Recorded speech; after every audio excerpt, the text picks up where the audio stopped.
He's debating on both of those. I don't think he's going to take the Creeper here. He doesn't take the greedy play in the Major Domo. He's going to go with the Shredder here. Bradford Lee has another Brawl, but it's not great here. Even if it kills off the Sneeds, he'll be stuck with another legendary minion, so he'd be at the mercy of whatever comes out of that Shredder, which it looks like he's going to be at that mercy anyway. Arusu still having an Entomb. If Bradford Lee tosses out the Grom here, or the Golden Monkey. So, the Golden Monkey would allow him to turn his whole hand into legendaries, but it would also allow Arusu to entomb it, and then he would get much, much more value from turning his hand into legendaries this late in the game. So, they appear to be mostly at a stalemate as far as what's in their hand, but Arusu having the better board presence thanks to those museum curators. And now Bradford Lee forced to brawl. He can't take that pressure. He is falling behind in the fatigue race with that board. We'll see what comes out. Ooh, a Ysera does come out, and that is devastating to Bradford Lee. He's going to have to throw out the Golden Monkey. It's going to get entombed, undoubtedly. He gets another Elise, but that's not too great. It will slow down his fatigue just a tad. Give him a couple cards to draw into, but that Bolvar is not going to be much help. And this Entomb, really painful, and Arusu somehow, some way, able to climb back into this game despite the large armor total that Bradford Lee had established. He's going to have to throw out that Elise to try to slow down the fatigue and start swinging that weapon at the face. Arusu cannot heal though right now because of the Akanai on board, so he cannot kill off his Akanai without some damage of his own. So that's a very interesting situation there. Let's see if it's enough to keep Bradford Lee in the game at all. I'm not sure that it is. This Flash Shield, he's going to use it to remove the minion because he knows that Bradford Lee is just left with whatever legendary got created earlier. And then the map that he's going to draw this turn, the map into the Golden Monkey, both of which he's going to be able to draw this turn. And now he is behind in health. The hero power will tie them in health, but they are definitely not tied on board. A Sylvanas! Now hold the phone. Could Sylvanas be enough to get him back in here? If he's able to steal that Ysera or something valuable on Arusu's side, that could be a game changer. Bradford Lee deciding if he wants to swing to the face now. It doesn't seem to matter too much. Unless he wants to get it in before the taunt of this Golden Monkey, but we got a game, and I don't think it's quite over yet. That Shadow Ward Death, super strong for Arusu, as well as all this damage coming in. So I don't see a way out for Bradford Lee, but the Sylvanas is his last hope. We'll see what it can do. Unfortunately for Bradford Lee, there's nothing that it can trade into directly on the board to kill it, to steal something. So at this point in time, he would need 2 turns to steal a minion, and he doesn't have 2 turns, so that's going to be pretty awkward for him. And I believe Arusu came back to complete the reverse sweep on Bradford Lee's Warrior. So wow, what a game, what a series. Really impressive play by both sides, and Bradford Lee unfortunately not able to close it out with his Warrior, and Arusu not giving up, able to complete the reverse sweep. So congratulations to Arusu. He's going to advance to the finals, but before that, we're going to see Bradford Lee playing in the third place match. So we're going to take a short break while we set up the stream for that so we can give you the best possible experience for watching that match. But we will be back here shortly, so stick around. You don't want to miss that.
Welcome back, everyone, to Elephino Open number 10. I am Elephino. We are getting ready to start the third place match, which will be between Bradford Lee and Bertosaurus. I know I'm going to get those names confused. They're so close to each other. They're both long and they both start with B, so bear with me if I mess that up occasionally. But they will be competing for third place in the Elephino Open number 10. So very impressive that these players made it this far. We want to thank them for playing all the way through here to the last game for them. There will be the finals match coming up after this match, though. So stick around for that. Let me go ahead and show you the bracket while I'm talking about it. So you can see here we have the third place match. And then after that will be the championship match. So we're saving that for last just to kind of build the suspense a little bit. But both of these players guaranteed a little bit of prize money. And they're both guaranteed a point in the BlizzCon World Championship Series standings. So congrats again to them on that achievement. And without further ado, let's go ahead and have them get started. So let's get them into the action, and then we'll get you guys in there. Bertosaurus will be on the bottom of your screen. He's got Mage, Paladin, and Rogue, while Bradford Lee should be on the top of your screen if I do my job right. And he will be bringing Druid, Shaman, and Warlock. So this should be a interesting series. Bradford Lee, kind of interesting. His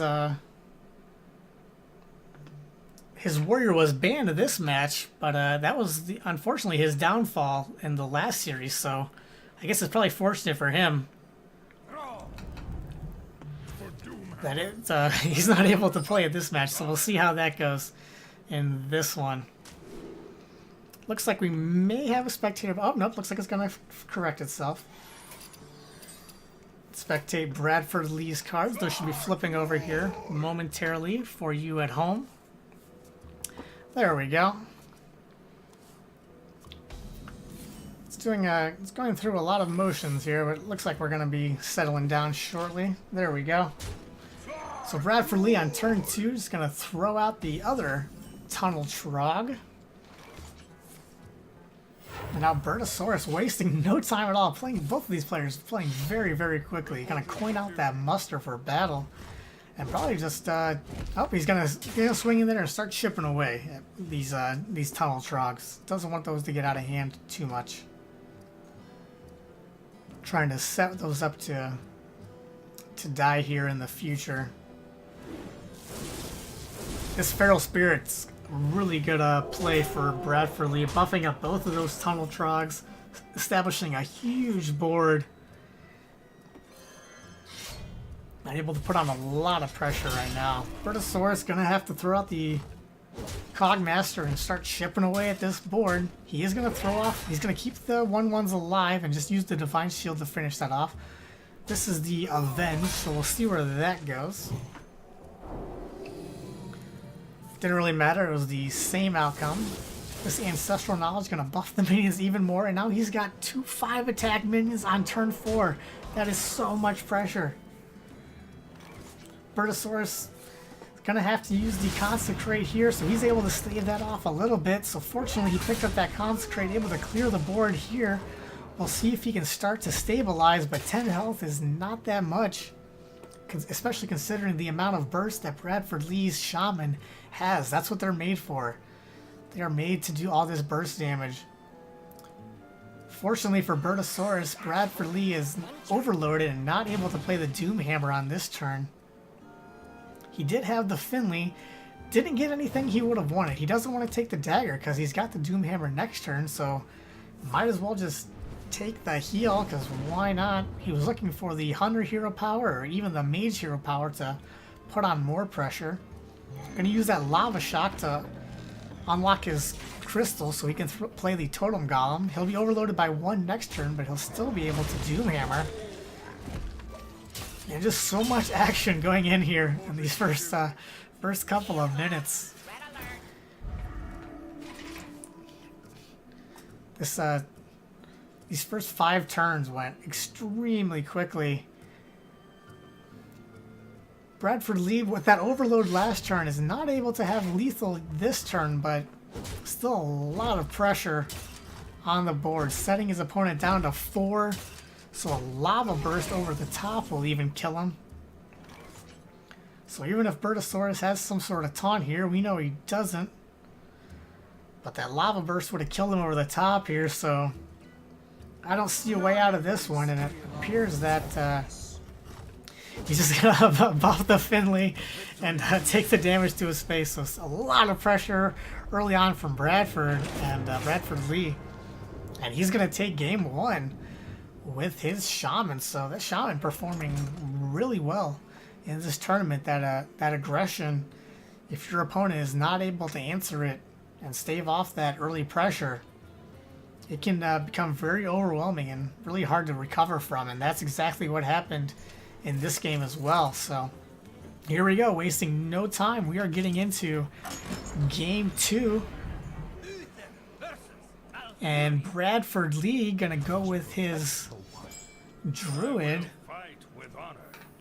Meanwhile, Bertosaurus sticking with the Paladin. That losing to an aggro shaman doesn't generally tell you very much about how your deck is performing. That's usually an anomaly that cannot be affected by no matter what your opponent does for the most part. So he's gonna stick with the Paladin and not get discouraged by that quick victory by Bradford Lee last game. He has the Living Roots here to deal with that Secret Keeper before it can get out of control. Unfortunately, that means he does not have the Living Roots for the Knife Juggler. He does have a Wrath, that's the path he chooses to take.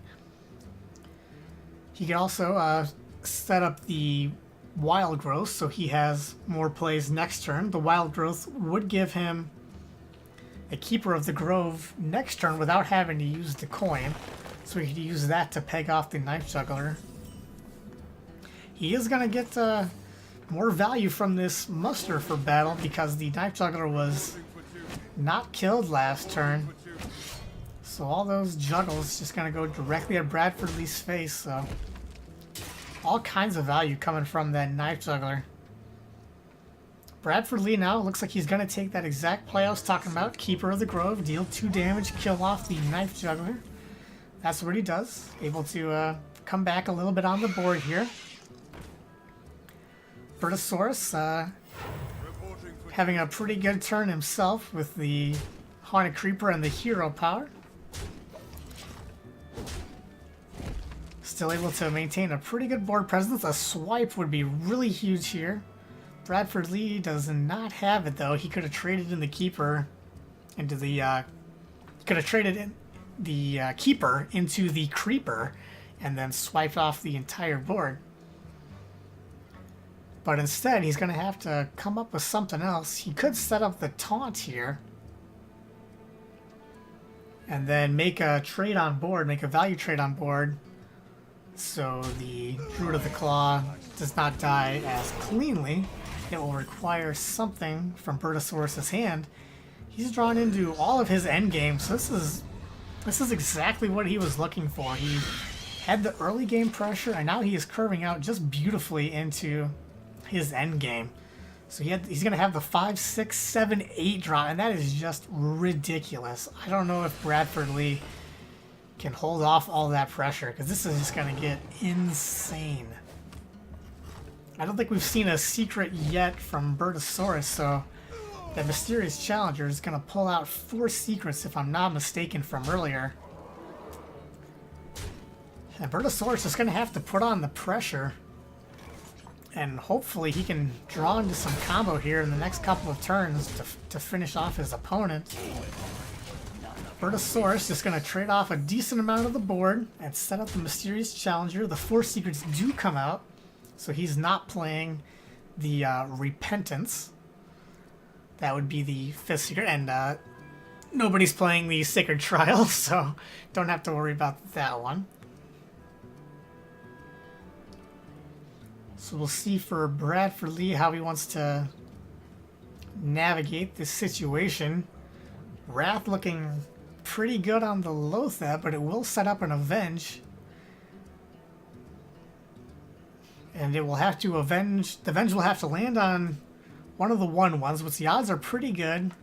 But then Bradford Lee will also be forced to hero power to proc the Noble Sacrifice as well. So this is a huge play, or a huge turn in this game for Bradford Lee. How he wants to navigate this situation could make all the difference in the world. He's going to have to make up his mind pretty quickly. The secrets take quite a while to go off, and he's got a bunch of them. So the Avenge is going to go off. It's going to land on a 1/1. He's going to use the Wrath to clear off the 5/1. Oh, that's why he didn't kill. That's why he did not Wrath it first. So he didn't want the Lotheb being redemptioned. Really nice play from him. Competitive Spirit is going to go off on a pretty large board, and that is a lot of damage, and I'm not going to add it up, but it's enough. And Bertosaurus able to quickly even up the series at 1 game apiece thanks to his Paladin. So the Paladin, redeeming itself from game 1 against the Shaman, is able to take a very quick, decisive victory over the Druid. So we'll see what they both decide to come back with here in game 3. Bradford Lee could stick with his Druid, but Bertosaurus will have to switch. Neither of that happened. The Bradford Lee going ahead and go with his Warlock here in game 3. And Bertosaurus going to go with his Rogue to see if that can get a victory here. Bradford Lee, as we saw earlier, running that Leroy Faceless combo. Has the nice 1-drop there in the Zombie Chow to get a lot of pressure early on. Bertosaurus wasn't pressured enough by it. He could have backstabbed Coined Weapon, but that didn't seem super great. He's going to hold on to the coin. And he's going to hold on to the weapon, so it's going to survive another turn. So that Zombie Chow getting in at least 4 damage. And now we'll see what Bertosaurus wants to do here. He is going to throw out the Earthen Ring Farseer, heal himself back up a little bit. That trades pretty nicely with the Zombie Chow next turn, and it also does not die to the Imp Gang boss. It will with the help of this Defender of Argus, though. So that appears to be coming out.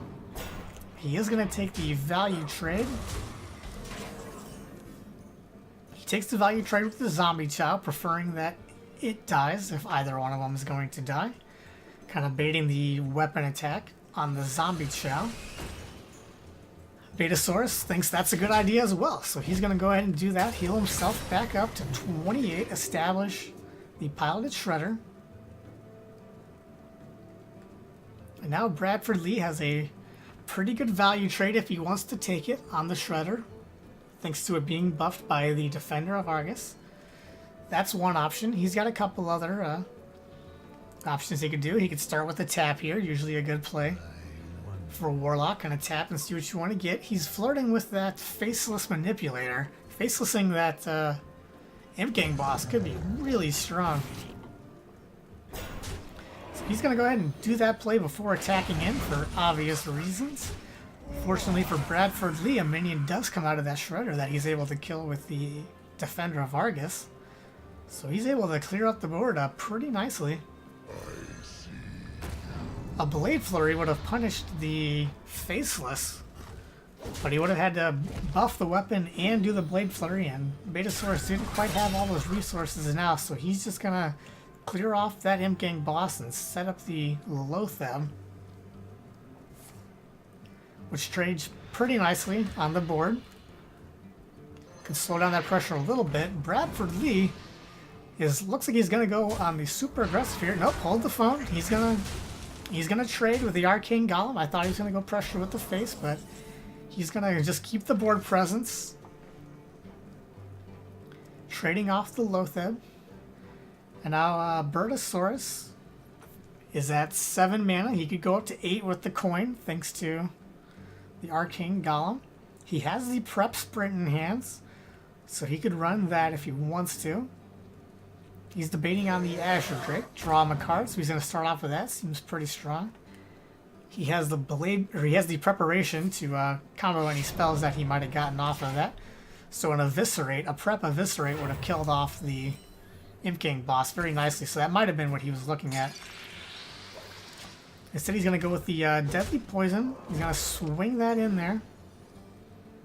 We'll see if he decides to prep out this Flurry. It appears to be the path he's going to take, and that's exactly what he does. Able to clear the board except for a 1-1. Going to come out of that Imp Gang boss. So pretty good turn from Bertosaurus. Able to finally establish board control and kind of slow down the pressure a little bit. Now Bradford Lee has still has a couple options. Dr. Boom being the most obvious of those answers. So he is going to take that path as well. And keep the pressure on. Bertosaurus now drawing into that Eviscerate. Could help him deal with this Dr. Boom. The backstab and Eviscerate. Very nice answer to the Dr. Boom. Also, both spells, so he's able to produce a couple 1-1s thanks to the Violet Teacher on board. We'll see what he opts to do with the Azure Drake. It appeared that he went face with it earlier, but can't be sure. He did indeed go face. So Bradford lead down to 18. Bertosaurus still at 14 with a really nice board, though. Bradford Lee has a couple board clears, though. He's got the Shadow Flame and the Demon Wrath, both of which could do a pretty good job. He could Power Overwhelming this, hit his opponent in the face, and then Shadow Flame it. Clear off the board. That appears to be what he's going to do. The Boombot will also hit his opponent in the face for 3. So he is now at 5. So putting on the pressure, Bradford Lee is going to tempo out the Big Game Hunter. Bertosaurus forced to use that sprint because that's pretty much all he had. He does sprint into some answers. That backstab able to nicely clear off the Big Game Hunter. Followed up with this Eviscerate. It's going to go face, setting his opponent down to 14. Now 13 with the weapon swing. And he's hoping he can draw into some sort of big combo here in the next couple of turns. This abusive. This Mortal Coil is going to go off, and it's going to set off the Boombot, and let's see how much damage it hits for. It hits for 4, and really nice played by Bradford Lee sniffing out that lethal. So he was able to abusive that off, and then all the Boombot had to do was hit for at least 2, so he had a 75% chance at lethal there, and he got it. He got the 4, so definitely had enough damage there. We are getting ready to go here into game 4. So let me go ahead and give the Warlock a victory up top there.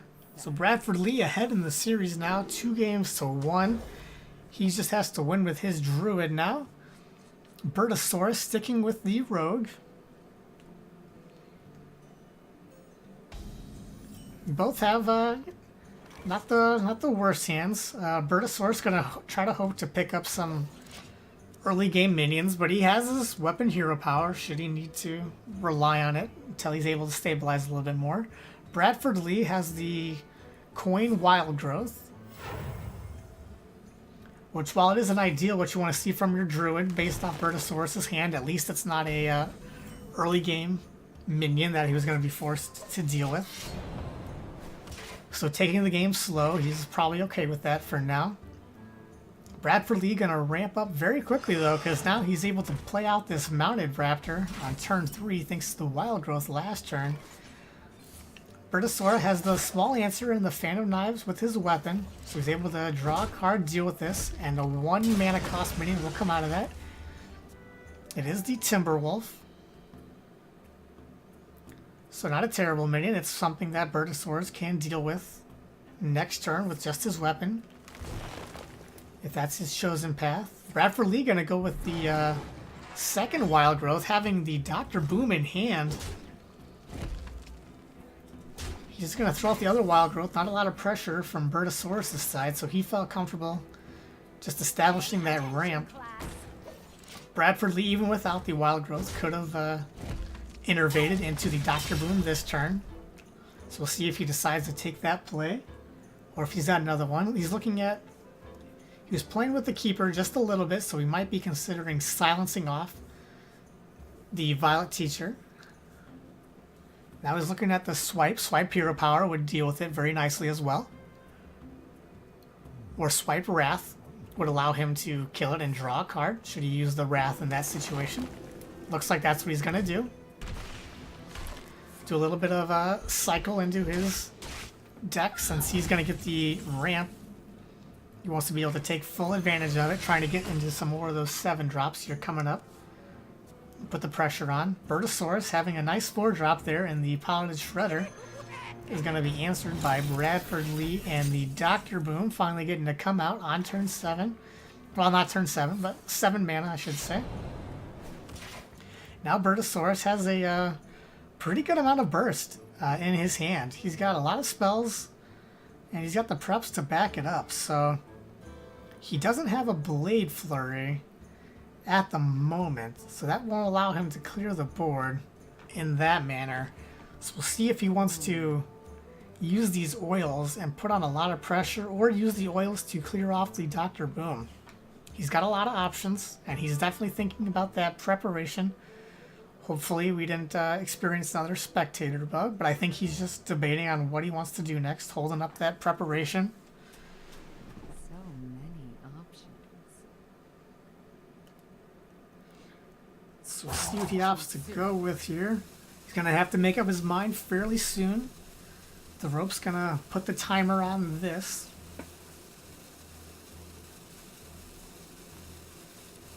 Hopefully he didn't disconnect. That would be very unfortunate.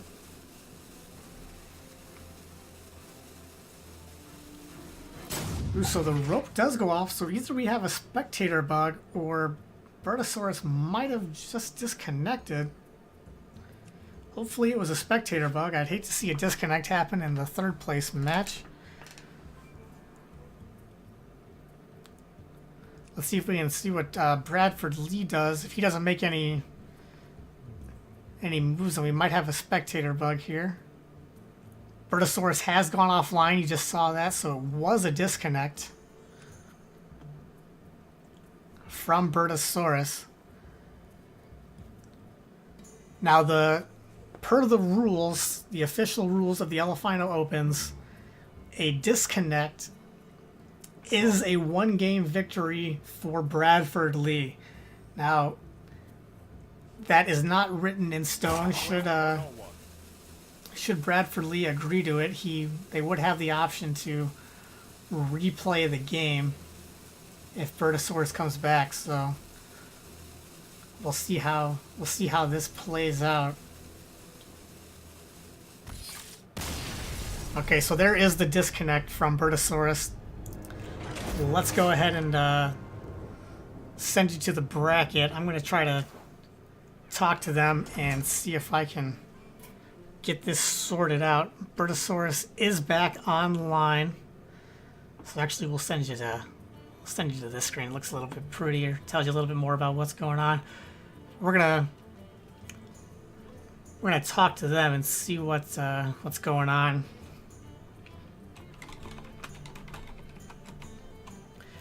So yeah, it was indeed a disconnect. We'll wait for Bertosaurus to get back in here. I apologize for the loud typing.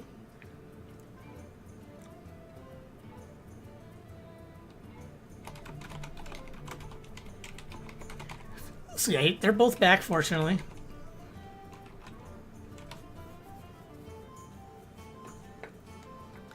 And they were deciding if they want to remake or guarantee the win.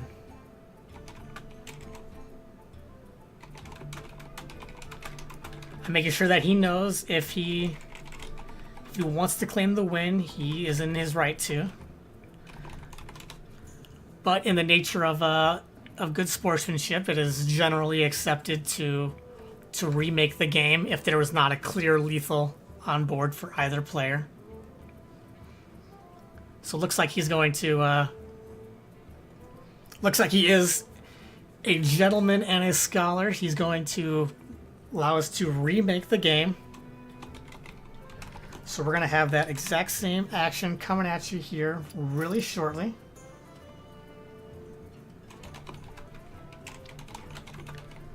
I'll thank him for the sportsmanship.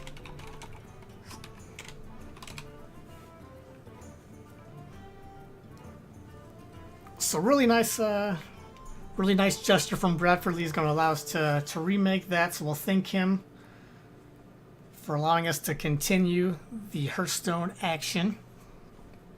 We're going to wait for Bertosaurus to establish his connection completely before we force him into the game. So that this will hopefully not happen to him again. That game was super close. Really could have gone either way. So it'll be exciting to see what happens here in the rematch.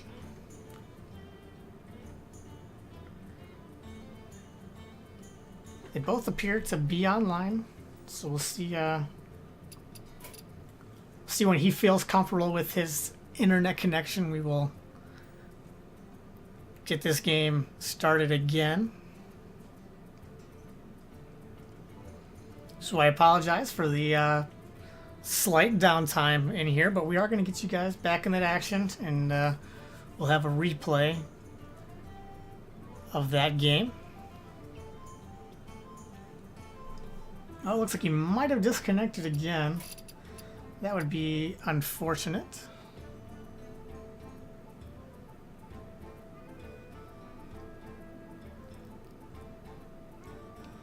Oh, and it looks like Bertosaurus is throwing in the towel due to connection issues. He has... Okay, he has conceded the victory over to Bradford Lee due to internet issues.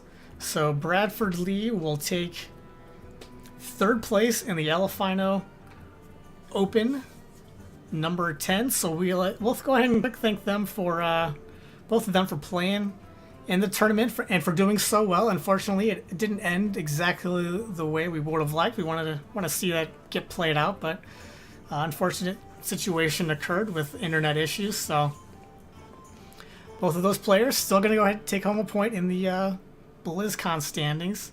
So we're going to go ahead and cut to another short break while we set up the finals match, which will be between Arusu and Sudaka. So stick around and we will be back shortly.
Hello everyone and welcome back to Elephino Open number 10. We are getting ready to start the finals between Arusu and Sudaka. So both of these players played through a grueling 256 player field, and now we are down to the final two. One of these players will become the Elephino Open number 10 champion, and they will take home $15. And they will also get 3 points in the World Championship standings by Blizzard. Second place will get $10, and they will take home 2 points in the Blizzard World Championship standings. So the money's not a whole lot, I'll admit. We're trying to get some more funding for that, but the World Championship points are very important if you're trying to get into the World Championship scene and BlizzCon and all those qualifiers and whatnot. So let me go ahead and show you the bracket real quick one more time before we get started so you can kind of see what other players we had going around. So you can see in the last match, due to an unfortunate internet connection issues, Bradford Lee took third place over Bertosaurus. So really nice guy, Bradford Lee. He was willing to do a replay, but Bertosaurus just threw in the towel due to internet issues. So lots of